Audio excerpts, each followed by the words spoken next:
ఒంటరిగా రాబోయే చంద్రుడి కోసం అశ్విని ఆమె చెల్లెళ్ళు 25 లేచి చూస్తున్నారు. అందరూ చక్కగా అలంకరించుకున్నారు. అందరికీ మళ్ళీ నూతన వధువుల కళ వచ్చేసింది. పూలమాలలతో విడిపూలతో పతిదేవుడి పాదాలు కడగడానికి బంగారు పళ్ళెంతో బంగారు గిన్నెలతో సిద్ధంగా ఉన్నారు. చంద్రుడు వచ్చాడు. ద్వారాన్ని దాటిన అతని పాదాల ముందు బంగారు పళ్ళెం పెట్టబడింది. ముందుగా పథకం వేసినట్టు 2 దక్షపుత్రికలు ఆశ్లేష మఖ చెరొక చెయ్యి పట్టుకుని పళ్ళెంలో నిలిచేలా చేశారు. భరణి నీళ్లు పోస్తుంటే అశ్విని చంద్రుడి పాదాలు కడిగింది. పళ్ళెంలోని నీళ్లను తన తల మీద చల్లుకొని సోదరీమణుల తల మీద కూడా ప్రోక్షించింది. అశ్విని భర్త మెడలో పూలదండ వేసింది. చంద్రుడు అర్థం కానట్టు చూస్తున్నాడు. ఎడమ చేతితో అశ్విని వేసిన మాలను తీసివేశాడు. వెంటనే భరణి చేతుల్లోంచి దండ అతని మెడలో వాలింది. చంద్రుడు నడుస్తున్నాడు. దక్షపుత్రికల చేతుల్లోంచి పువ్వులు వర్షిస్తున్నాయి. చంద్రుడి కళ్ళు ఆతృతగా చుట్టూ అన్వేషించాయి. రోహిణి ఏది అన్నాడు దగ్గరగా ఉన్న అశ్వినితో. అశ్విని సమాధానం చెప్పేలోగా తలుపులు బండ్లున తెరిచి రోహిణి ఎదురుగా నిలబడింది. చంద్రుడి ముఖం మీద మెరుపులా చిరునవ్వు మెరిసింది. అతను రోహిణిని ఎగాదిగా చూశాడు. అప్పుడే మంచం దిగిన రోహిణి పువ్వులు లేకుండా తగ్గిన ఆకర్షణతో కనిపిస్తోంది. చంద్రుడు ఆక్షేపణగా అశ్వినిని ఆమె చెల్లెళ్ళని కొరకొరా చూశాడు. మీరు స్త్రీలేనా? రోహిణికి ఇవ్వకుండా అన్ని పువ్వులు మీరే అలంకరించుకున్నారా? చీచి! అశ్విని ఆమె చెల్లెళ్ళు నిర్ఘాంతపోయారు. వాళ్ళు తేరుకునేలోగా చంద్రుడు తన కంఠంలోని హారం తీసి ప్రేమగా రోహిణి మెడలో వేశాడు. భుజాల చుట్టూ చేతిని వేసి ఆమెను శయనాగారంలోకి నడిపించుకెళ్లి విసురుగా తలుపు మూసి బంధించాడు. నిన్నటి దాకా మీ నీరు గార్చిన అశ్విని కళ్ళు ఇప్పుడు నిప్పులు గక్కుతున్నాయి. మూర్తీభవించిన ఆగ్రహంలా ఉన్న అశ్వినిని చెల్లెళ్ళు ఆందోళనగా చూశారు. ఉలుకు పలుకు లేకుండా ఉగ్రరూపంలో ఉన్న అశ్వినిని సోదరీ బృందం పలకరించింది. అశ్విని పెదవులు అదిరాయి, కానీ మాట వెలువడలేదు. క్రితం రాత్రి జరిగిన ఘోరమైన అవమానం ఆమె హృదయాన్ని కాల్చివేస్తోంది. చంద్రుడి మీద కోపం, రోహిణి మీద ఆగ్రహం. అక్కా! విగ్రహంలా చలనం లేకుండా కూర్చున్న అశ్విని చేతిని తాకుతూ పిలిచింది కృత్తిక. ఈ అన్యాయాన్ని ఇక క్షమించను, సహించను. అశ్విని తటాలన పైకి లేచి అంది. ఆవేశంగా అడుగులు వేస్తూ చంద్రుడి శయనాగారం వైపు వెళ్ళింది. చెల్లెళ్ళందరూ తీగను అంటుపెట్టుకుని కదిలే మొగ్గల్లా అశ్విని వెంట వెళ్లారు. అశ్విని శయనాగారం ద్వారం ముందు నిలబడింది. తలుపులు మూసి ఉన్నాయి. అశ్విని కంఠం మందిరంలో ప్రతిధ్వనించింది. రోహిణి! అశ్విని అలాగే బిగ్గరగా పిలుస్తూ ఉండిపోయింది. చెల్లెళ్ళు ముఖాలు చూసుకున్నారు. శయనాగారం తలుపు తెరుచుకుంది. తలుపు తెరిచిన రోహిణి కోపంగా చూసింది. ఏమిటి ఆ అరుపులు? పతిదేవులు నిద్రలో ఉన్నారు తెలుసా? తెలుసు. మేలుకొలపడానికే వచ్చాను. నువ్వు చేస్తున్న నేరం ఏమిటో, మా అందరికీ కలిగిస్తున్న నష్టం ఏమిటో నీకు తెలుసు. ఈ మందిరంలో మాకు జరుగుతున్న అవమానం ఏమిటో నీకు తెలుసు. కళ్ళు తెరుచుకో రోహిణి. ఆత్రేయ చంద్రుడు నీ ఒక్కతికే భర్త కాడు. ఆయన అనుబంధంతో మా అందరికీ భాగస్వామ్యం ఉంది. తోబుట్టువులకు అన్యాయం చేస్తున్నావు.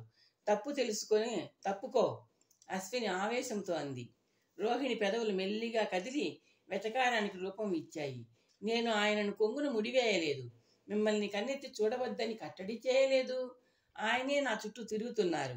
చేతనైతే మీ చుట్టూ తిప్పుకోండి. నీ అక్క చెల్లెళ్ళని, ధర్మపత్తుల్ని ఆదరించమని ఆయనకు గుర్తు చేయడం నీ విధి. రోహిణి అశ్విని వైపు గర్వంగా చూసింది. నీకో నిజం తెలుసా అశ్విని? ఆనాడు ఆయనను మీకు దూరంగా నాకు దగ్గరగా ఉండిపోమని నేను అడగలేదు. నేడు నాకు దూరంగా మీకు దగ్గరగా వెళ్ళమని అనలేను. ఇది నా భాగ్యము, అది మీ దౌర్భాగ్యం. రోహిణి, నువ్వు వేసేలాగా ప్రవర్తిస్తున్నావు. చివరిసారిగా హెచ్చరిస్తున్నాను. పత్నులుగా మాకున్న అధికారాన్ని అపహరించానా? అలాగే అనుకుని ఏడుస్తూనే కూర్చోండి. వెళ్ళండి. రోహిణి తలుపులను దబాలను మూసివేసింది. అశ్వినిలో ఆగ్రహం కట్టలు తెంచుకుంటోంది. ఆమె ముఖం ఎర్రబారింది. శరీరం వణుకుతోంది. మూసిన తలుపు వైపు ఆమె కదలబోయింది. తలుపు తటాలను తెరుచుకుంది. ద్వారానికి అటువైపున చంద్రుడు ప్రత్యక్షమయ్యాడు. అతని కళ్ళు ఆగ్రహాన్ని చిమ్ముతున్నాయి. యుద్ధానికి వచ్చారా? విజయం దక్కదు మీకు. రోహిణి నా ఇష్టసఖి. రోహిణి కోసమే మీ గుంపును అంగీకరించాను. రోహిణి వల్లే మీకు ఈ మందిరంలో ప్రవేశం లభించింది. మీ పాదపూజలు, పుష్ప అర్చనలు నా మీద పనిచేయవు. చంద్రుడు కోపంగాని క్షణకాలం ఆగి అశ్విని ముఖంలోకి తీక్షణంగా చూశాడు. నా రోహిణి, నువ్వు అన్న మాటలన్నీ విన్నాను. ఆమె నా పట్టపురాణి. ఈ మందిరంలో ఉండాలనుకుంటే మీరందరూ పరిచారకులుగా ఉండండి. నాకు రోహిణికి సేవ చేస్తూ పడి ఉండండి. వెళ్ళండి. తన హెచ్చరిక ముగించి చంద్రుడు ఆవలికి జరిగాడు. అంతసేపు చాటులో నిల్చున్న రోహిణి ముందుకు వచ్చి తలుపుల్ని 2 చేతులతో పట్టుకుంది. చంద్రుడు ఆమె వెనుకకు జరిగి ఆమె భుజాల మీద 2 చేతులని వేశాడు. రోహిణి విశాల నేత్రాలు అహంకారానికి పట్టిన భూతద్దాల్లా అక్కచెల్లెళ్ల ముఖాలను కలయజూశాయి. వాళ్ళని పరిహసిస్తున్న చిరునవ్వు ఆమె పెదాల మీద నాట్యం చేస్తోంది. రోహిణి చేతులు కదిలాయి. తలుపులు మూసుకున్నాయి. శబ్దం చేస్తూ అశ్విని మందిరంలోంచి బయటికి నడిచింది, చెల్లెళ్లతో పాటు. దక్ష ప్రజాపతి, ప్రసూతి నోట మాట లేకుండా నిర్ఘాంతపోతూ విన్నారు. 26 పుత్రికలు గద్గద కంఠాలతో చెప్తున్న సంగతులు వాళ్ళ హృదయాలను కలిచివేస్తున్నాయి. దక్ష ప్రజాపతి ముఖం జేవురించింది. దవడలు అదురుతున్నాయి. అల్లుడు సరే, మీ అందరికీ కొత్త. రోహిణి ఎందుకలా ప్రవర్తిస్తోంది? చిన్ననాటి నుండి మీతో తనకు ఉన్న చెలిమిని ఏం చేసిందది? ప్రసూతి అంది. వాళ్ళిద్దరికీ సపర్యలు చేసే పరిచారకులుగా మీరు మమ్మల్ని అక్కడికి పంపలేదు. ఆ మందిరంలోంచి నిషేధించబడితే ఆ స్వార్థ దంపతుల సేవ ఎందుకు? తల్లిదండ్రుల పాదాలు సేవించుకుంటూ ఇక్కడే ఉంటాం, అశ్విని అంది. స్వామి, పరిష్కారం ఆలోచించండి, ప్రసూతి దక్ష ప్రజాపతితో అంది. నా కన్నబిడ్డలకు జరిగిన అవమానం దహించి వేస్తోంది. కానీ ఆవేశం సమస్యను జటిలతరం చేస్తుంది. సంయమనంతో మన బిడ్డల కాపురాన్ని చక్కదిద్దాలి, దక్షుడు ఆగ్రహాన్ని నిగ్రహించుకుంటూ అన్నాడు. పిల్లలు నిరాదరణతో, అవమానంతో అలసిపోయి ఉన్నారు. కొన్ని రోజులు ఇక్కడ విశ్రాంతిగా ఉంటారు. ఆ తరువాత స్వయంగా వెళ్ళి రోహిణిని మందలించి చంద్రుడికి హితవు చెప్పి వస్తాను. నీ సోదరీమణులు ఏరి తల్లి? చంద్ర మందిరంలోనికి వచ్చిన నారదుడు నమస్కరించిన రోహిణిని ఆశీర్వదించి ప్రశ్నించాడు. రోహిణి కళ్ళల్లో దోబూచులాడి క్షణంలో అంతర్ధానమైన అనుమానం నారద మహర్షి దృష్టి నుండి తప్పించుకోలేకపోయింది. వాళ్ళు మా పుట్టింటికి వెళ్ళారు, రోహిణి మెల్లగా అంది. నిన్ను ఒక్కదాన్నే వదిలిపెట్టి అందరూ వెళ్ళిపోయారా? నారదుడు అడిగాడు. వాళ్ళు వెళ్ళిన కారణం ఏమిటమ్మా? అలుక, ఆగ్రహమా? అడగకూడని ప్రశ్నలు అడుగుతున్న నారదుడిని రోహిణి ఇబ్బందిగా చూసింది. నమస్కారాలు మహర్షి. అప్పుడే అక్కడికి వచ్చిన చంద్రుడు అభివాదం చేస్తూ అన్నాడు. అలకలు, ఆగ్రహాలు, అందగత్తెలు అన్ని వేళలా ధరించే అలంకారాలే కదా. కానీ దక్షపుత్రికలు తమ తల్లిదండ్రులను దర్శించడానికి వెళ్ళారు. గిలిగింతలు పెట్టే సమాధానం. 27 మంది అందగత్తెలు అలుకలను, ఆగ్రహాలను అనుభవిస్తూ ఆనందం అనుభవించే అదృష్టం నీదే. వస్తాను. బృహస్పతి ఆశ్రమానికి వెళ్తూ దారిలోనే కదా అని మీ మందిరానికి వచ్చాను. నీ వివాహానికి సూత్రధారిని, మీ సుఖాలు సంతోషాలు చూడాల్సిన వాణ్ణి అంటూ నారదుడు ద్వారం వైపు వెళ్తున్నాడు. ఆయన మెడలోంచి వేళ్లాడుతున్న మహతి ఆయన అంగుళీ స్పర్శతో నారాయణ నారాయణ అంటోంది. నారదుడి వీపునే చూస్తూ చంద్రుడు, రోహిణి ఒకేసారి తేలికగా నిట్టూర్చారు.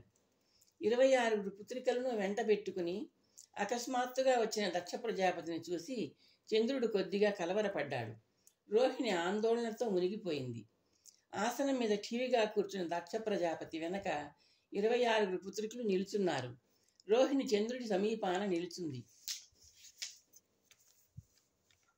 చంద్ర, నేను 10 మంది పుత్రికలను ధర్ముడికి కన్యాదానం చేశాను. 13 కన్యలను కశ్యపుడికి భార్యలుగా ఇచ్చాను. నీ వంశాన్ని గౌరవించి, నీ చక్కదనాన్ని అభిమానించి చక్కని చుక్కలైన 27 పుత్రికలను పత్నులుగా బహుకరించాను. కానీ నీవు ధర్మం తప్పి చరించావు.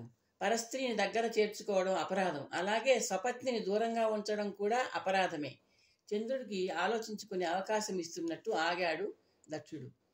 తన పరదార ప్రణయ ప్రసంగం వినగానే చంద్రుడు తలవాల్చుకున్నాడు. దక్షుడు మళ్ళీ ఇలా అన్నాడు. వివాహానికి ముందు గురుపత్ని తారతో నీవు పారదారికం నెరిపావు, పాపం చేశావు.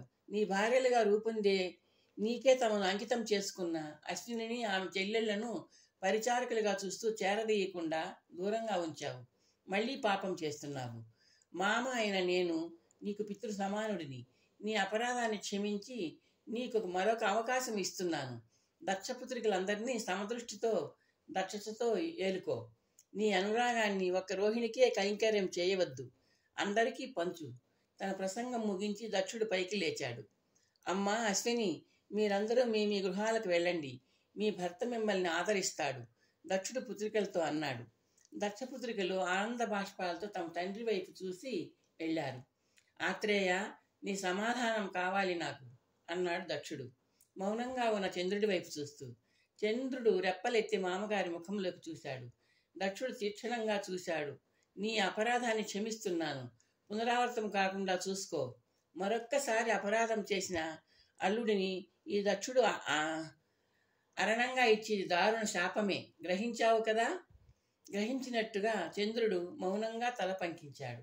దక్షుని చూపులు తలవాల్చుకొని నిల్చున్న రోహిణి మీద వాలాయి. రోహిణి, ఒకసారి నీ మందిరానికి పద. తండ్రి ఆజ్ఞ రోహిణిని నిల్చున్న చోటు నుండి కదిల్చింది. దక్షుడు ఆమె వెంట గంభీరంగా అడుగులు వేశాడు. తలుపులను మూసి రోహిణి తండ్రి వైపు తిరిగి మౌనంగా చూసింది. రోహిణి, నీలో ఇంత స్వార్థం దాగి ఉందని మీ అమ్మ నేను ఊహించలేకపోయాం. ఆశల పల్లకిలో ఊరేగుతూ భర్త మందిరంలో ప్రవేశించిన 26 అక్కచెల్లెళ్ల సౌభాగ్యాన్ని కొల్లగొట్టుతున్నావు. భావావేశంలో భర్త చేసే తప్పును దిద్దే బాధ్యత భార్యది. నీ ధర్మాన్ని విస్మరించావు.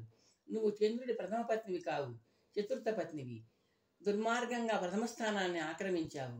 ఆత్మ పరిశీలన చేసుకుని అక్కచెల్లెళ్లకు క్షమాపణ చెప్పి అందరితో కలిసిమెలిసి జీవించు. అలాగే నాన్నగారు, రోహిణి సన్నని కంఠంతో అంది. నేను వస్తాను, వాళ్లకు అన్యాయం జరిగితే మళ్ళీ వస్తాను అంటూ దక్ష ప్రజాపతి ఆవలికి నడిచాడు. రోహిణి నీరసంగా మంచం మీద వాలింది.